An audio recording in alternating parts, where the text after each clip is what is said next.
اللهم صل على محمد وآل محمد. اعوذ باللہ من الشیطان الرجیم. بسم اللہ الرحمن الرحیم.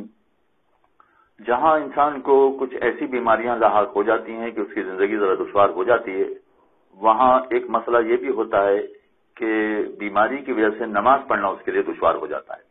مثلا اگر فرض کیجئے کہ کسی کو ریح خارج ہونے کی بیماری ہو، اور اسی میں وہ بھی ہے کہ پیشاب کے قطرے نکلنے کی بیماری ہو یا پخانے کے ذرات نکلنے کی بیماری ہو، تو عام طور پر ایسے لوگ کہتے ہیں ہم کیسے نماز پڑھیں گے؟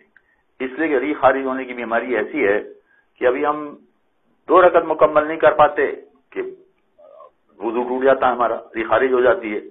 اور اسی طرح سے کچھ لوگوں کے پیشاب کے قطرے نکلنے کا مسئلہ بھی اسی طرح سے کہ مسلسل اتنے پیشاب کے قطرے نکلتے رہتے ہیں کہ پھر وضو کر کے 2 رکعت 3 رکعت نماز پڑھی ہے اور قطرہ نکل گیا، تو اگر پیشاب کا قطرہ نکل گیا تو وضو ٹوٹ گیا. تو اب یہ افراد بڑے پریشان ہوتے ہیں کہ ہم کیسے نماز پڑھیں، اور اسی وجہ سے کچھ افراد نماز چھوڑ کے بیٹھ جاتے ہیں، اس لیے کہ وہ نماز پڑھ ہی نہیں پاتے ہیں. ابھی نماز شروع کرتے ہیں کہ ان کا وضو ٹوٹ جاتا اور وضو نہ ہو تو نماز بھی نہیں ہوگی. تو اب سوال یہ پیدا ہوتا ہے کہ کیا ایسے لوگوں کے لیے نماز معاف ہے؟ جی نہیں، نماز تو معاف نہیں ہوتی کسی بھی صورت میں. پھر یہ کیسے نماز پڑھیں؟ اس کا اسلام نے ایک خاص طریقہ کار بتایا ہے. اس طریقہ کار کے مطابق یہ لوگ نماز پڑھیں گے تو ان کی نماز بالکل صحیح ہوگی. اور وہ یہ ہے کہ ان کو یہ دیکھنا پڑے گا کہ نماز کے اوقات میں کہیں ان کو کوئی ایسا وقفہ ملتا ہے کہ جہاں پر یہ فقط نماز کے واجبات انجام دے سکیں اور اپنی نماز کو وضو بچا کے مکمل کر سکیں. کہیں ان کو وقفہ ملتا ہے، مثلا ظہر کا وقت ہوتا ہے 12:30 بجے سے لے کے مثلا 6:30 بجے تک. اب یہ 6 گھنٹے جو ان کو ملے ہیں، ان 6 گھنٹوں کے دوران میں کہیں ان کو کوئی ایسا وقفہ ملتا ہے کہ جہاں اگر یہ اپنی نماز پڑھنا چاہیں، فقط واجبات انجام دینا چاہیں. فقط واجبات کا مطلب یہ ہوا کہ قنوت چھوڑ دیں، استغفر اللہ جو 2 سجدوں کے درمیان پڑھا جاتا ہے اسے چھوڑ دیں، سمع اللہ جو کھڑے ہو کے پڑھا جاتا ہے اسے چھوڑ دیں، جتنے مستحبات ان تمام کو چھوڑ دیں، فقط واجبات کو جلدی مکمل کرنا چاہیں. تو کوئی ایسا وقفہ ملتا ہے کہ فقط واجبات انجام دینے کے بعد یہ اپنی نماز پوری کر لیں گے. اگر ایسا کر سکتے ہوں تو پھر ان کو یہی کرنا پڑے گا تاکہ پوری نماز طہارت کے عالم میں ہو. ان افراد کے لیے یہ نہیں کہا جائے گا کہ ان کا نماز کا وقت 12:30 بجے سے 6:30 بجے تک ہے، یہ نہیں کہا جائے گا.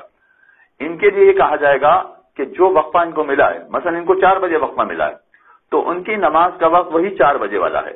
اسی 4 بجے کے وقت میں یہ فٹافٹ نماز پڑھ لیں، فقط واجبات بھی پڑھ سکتے ہوں تو یہ کام کرنا پڑے گا تاکہ پوری نماز طہارت کے عالم میں ہو جائے. اگر ایسا نہ ہو سکے اور پریشانی ایسی ہو کہ فرض کیجئے کہ 2 رکعت نماز پڑھی اور وضو ٹوٹ گیا، 1 رکعت نماز پڑھی اور وضو ٹوٹ گیا.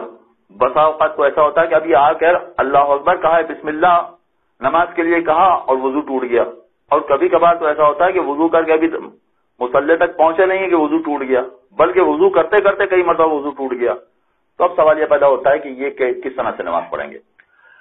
بسا اوقات بیماری کی شدت اس قدر زیادہ ہوتی ہے، چاہے وہ ریح خارج ہونے کی ہو یا پیشاب کے قطرے نکلنے کی ہو یا پخانے کے ذرات نکلنے کی ہو، بیماری کی شدت اتنی زیادہ ہوتی ہے کہ پورا وضو بھی مکمل نہیں کر پاتے اور وضو ٹوٹ جاتا ہے ان کا.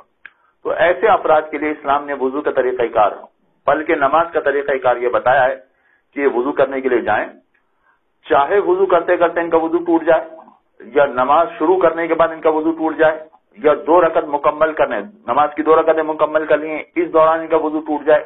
اور 1 مرتبہ نہیں، 4 مرتبہ، 8 مرتبہ، 10 مرتبہ، 25 مرتبہ ان کا وضو ٹوٹ جائے، کوئی حرج نہیں. یہ سمجھیں کہ ہمارا وضو نہیں ٹوٹا ہے اور یہ اپنی نماز کو مکمل کریں.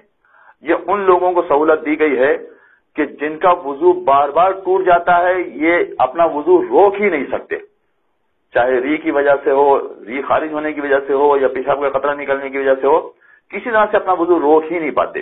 تو ان کو اجازت دی گئی ہے کہ وہ اس وضو کے ساتھ پوری نماز مکمل کر لیں، ظہر کی نماز پوری مکمل کر لیں. بلکہ ان کو یہ بھی اجازت دی گئی ہے کہ اسی وضو کے ساتھ پھر وہ عصر کی نماز پڑھنا چاہیں تو عصر کی نماز بھی پڑھ سکتے ہیں.